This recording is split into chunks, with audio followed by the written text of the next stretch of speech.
Repo Man is a fucking awful movie. It stars a poorly motivated Jude Law, a poorly cast Forrest Whitaker. It's a fucking ripoff oh, wait, just a second. I'm sorry, let me start over again. Hello and welcome again to the Repo Man is a fucking awful movie! Way back then it was okay to be a little weird, but all my friends are dead and some have even grown a beard.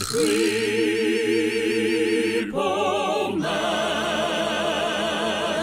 So this week we're talking about a real stinker. It's a ripoff, a flop, and a badly made story.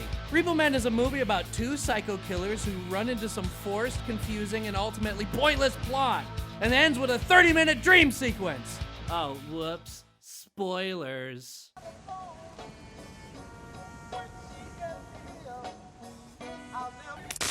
What's up? It's just a glitch. It'll sort itself out.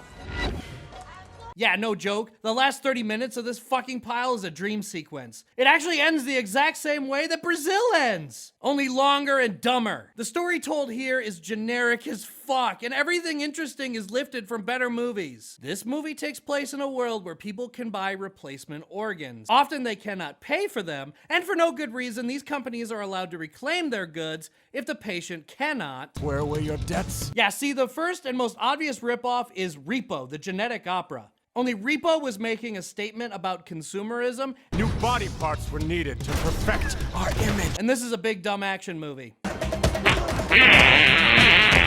Basically, it's about two guys who work together and are best friends. Venue. One gets pulled away from the job by his family. Jude plays the guy with the family and Dad, we're okay from here. Forrest Whitaker plays the dumber and more violent of the pair. Well, that is a lie. They are both needlessly violent. So Jude is trying to switch to sales, and Whitaker wants him to stay as a repo man. It's about control. She's trying to control you. I mean, you're gonna move from repo to sales. That's like cutting your pay in half, man. On his last job, the defibrillator Jude is working with malfunctions. I have been knocked unconscious on 4 separate occasions. And it fucks up his heart, making Jude become another schmuck with a shiny new organ that he'll never be able to pay for. Get it out. Get it out, JP. This, we find out later, was Whitaker's plan all along. If I had known that you were gonna be such a pussy about the accident. What? Hey, asshole, you want your pal to keep working with you by nearly killing the guy? Really? And why not help him? You know, escape with his life when he can't pay his debt? But honestly, that's not really the problem with this movie. The real problem with this movie is motivation. Why does Jude Law suddenly hate killing when they establish he loves it and is really good at it? It fucking disappeared. This question pains me throughout the entire film because it's central to the flaws of this movie. Like, they establish that Jude is trying to quit his job because his wife hates it. Come on, it's just a kidney. So even though they have a kid who's like 10, she suddenly is treating him bad about the whole killing people for a living thing. Music's too little. So like in that whole time, she was never like, hey, what do you do for a living? Either that or he's hiding it from her. But I would think that if that were the case, she would have dumped his ass like right away. So we as the audience are led to believe that the whole reason Jude cannot kill is his wife gets mad. There isn't much other reason that they give not to go back to work. All I can think about is how that schmuck has a name and a wife. Let me put it this way. Up until he has a fake heart that he cannot afford, it's perfectly fine for repo men to kill these debtors in order to reclaim the goods. Henry Smythe, I'm legally bound to ask you if you would like an ambulance on standby or to take you to hospital. No? But once the shoe is on the other foot, he can't do it anymore. This plot is from Minority Report. You know, Tom Cruise is framed for a future crime and he has to fight his old associates. You're now operating under my supervision. But in that movie, the job wasn't so final. Like a flower bending. Like in Minority Report, Cruise's character believes he's doing the greater good.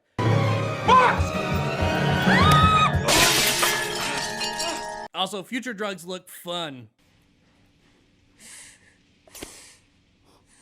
In this movie, Jude doesn't suddenly find out that the people he hunts down are normal. He only changes his mind about the job because he is like them now. During an earlier scene, even though Jude is planning to move the sails, he and Whitaker kill like 30 people hiding in a ship. We got a nest. Him and Forrest make it into a fucking game. Call it.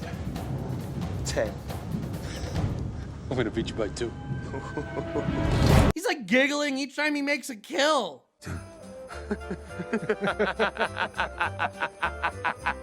He's only ever bummed because he has to quit being a repo man. He thinks sales is more stable. 9 to 5, no late nights. He isn't bummed about all the lives he snuffed out over fucking money. I mean, that's the bottom line. What they needed was for Jude Law to be a reluctant killer. Like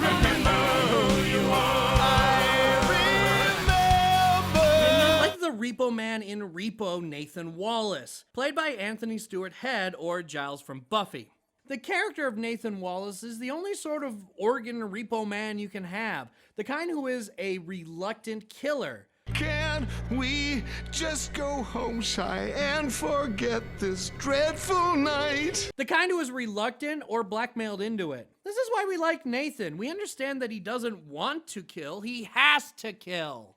Jude also says some dumbass shit about serial killers. He says, I saw an interview with a serial killer once. Said it took him 6 years to work up to his first kill. Making people die. It had become second nature. Apparently, it also works the other way around. which makes no fucking sense. Firstly, you and Forrest might be a little nuts, mostly evil. Y'all are not serial killers like how we define them. They kill for the same reasons mobsters and gang members kill. Profit.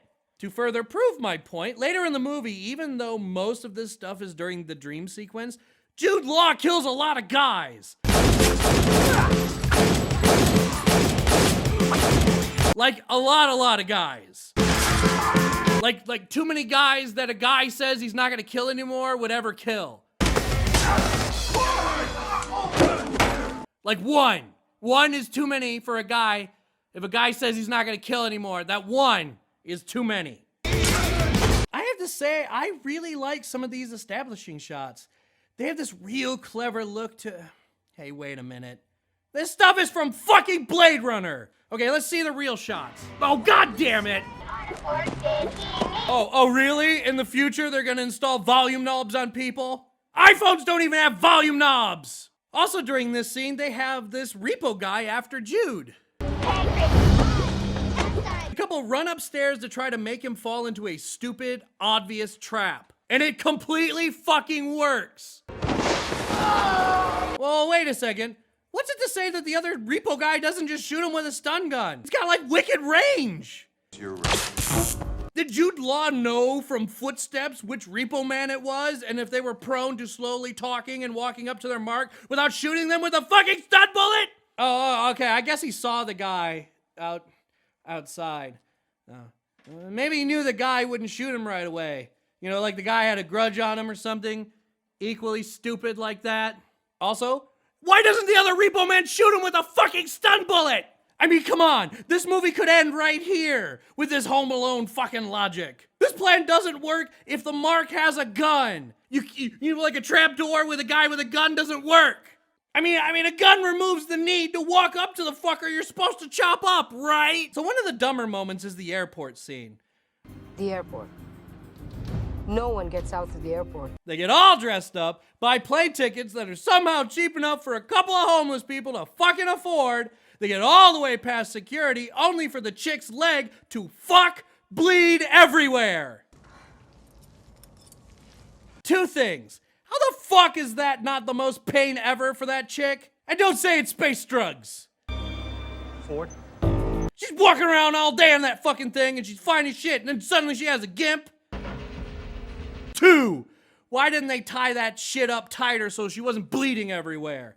I mean, there's no way they wouldn't have noticed this problem long before airport security. Maybe she'd noticed all the blood in her fucking shoe. The movie goes on and we meet Rob Schneider again. This time he is a black market surgeon. The movie is further padded out as we see the fake knee is fixed by a kid. She's the surgeon. Yeah. Wow, that is fucking dumb. Cute kid though. Yay. Anyway, then there's a big fight between Forrest and Law, during which no one shouts to the other to put the glasses on. Jude gets knocked out.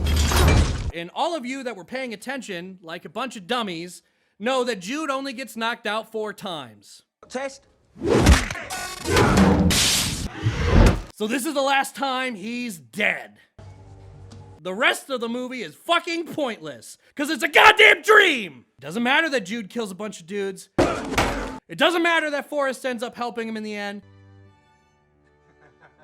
This long, gross, drawn-out scene with Jude and the other chicks scanning their organs doesn't fucking matter. And fuck me, that's all I can say! This movie has been done before, and in every way better. You like the visuals, story, or setting? There are 3 better movies that you can go watch. Repo Men is a bunch of fucking bullcrap.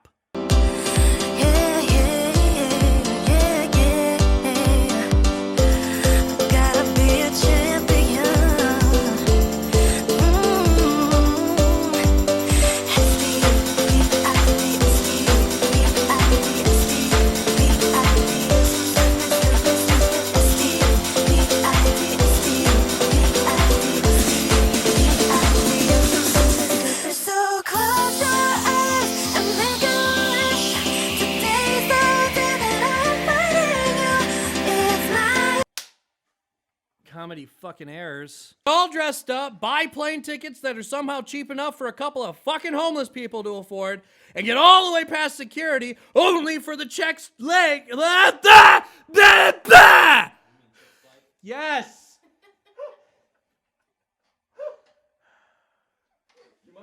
This is harder than it looks! Suck a dick! Hey guys, I know this is John Leguizamo, not fucking Rob Schneider! It's called a joke! Jeez!